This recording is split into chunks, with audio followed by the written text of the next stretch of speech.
তাদের টার্গেট ছিল জোবাইর ও মোসাদ্দেক। তাদেরকে এমনভাবে মেরেছে মনে হয় আর কিছুক্ষণ মারলে তারা মারাই যেত। নাহিদুজ্জামান শিপন ছাত্রদলের ঢাকা বিশ্ববিদ্যালয়ের সেক্রেটারি, তার নেতৃত্বে, তার গ্যাংয়ের নেতৃত্বে পিছন দিক থেকে জুবাইর এবং মোসাদ্দেকের উপর অতর্কিতভাবে হামলা করা শুরু করেছে এবং সেই হামলার শিকার, মারধরের শিকার আমিও হয়েছি। এই ছাত্রলীগের প্রচারকৃত পটুয়াখাটকে কেন্দ্র করে ছাত্রদল আব্দুল্লাহ মাহমুদকে হুমকি দিচ্ছিল, জীবন নাশের হুমকি দিচ্ছিল।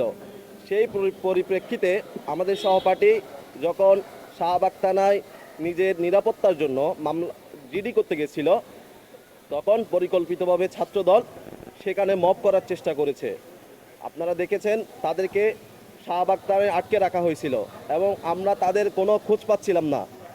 সেই সময় ডাকসু প্রতিনিধি হিসেবে আমাদেরকে ডাকসুর পক্ষ থেকে পাঠানো হয়েছিল এবং সেই প্রতিনিধি টিমে আমি ছিলাম, জোবাইর ছিল, মোসাদ্দেক ছিল, উম্মে সালমা ছিল, ঝুমা ছিল, আমাদের ভিপি সাদিক সিদ্দার ছিলেন, আমাদের সদস্য সাইদ জাওয়াত সামি ছিলেন।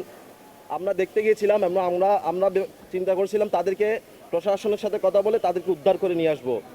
আমরা যখনই শাহবাগ থানায় ঢোকার চেষ্টা করেছি তখন নাহিদুজ্জামান শিপন ছাত্রদলের ঢাকা বিশ্ববিদ্যালয়ের সেক্রেটারি, তার নেতৃত্বে, তার গ্যাংয়ের নেতৃত্বে পিছন দিক থেকে জুবাইর এবং মোসাদ্দেকের উপর অতর্কিতভাবে হামলা করা শুরু করেছে এবং সেই হামলার শিকার, মারধরের শিকার আমিও হয়েছি।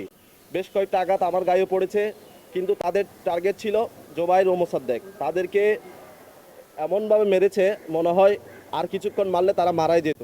যাই হোক,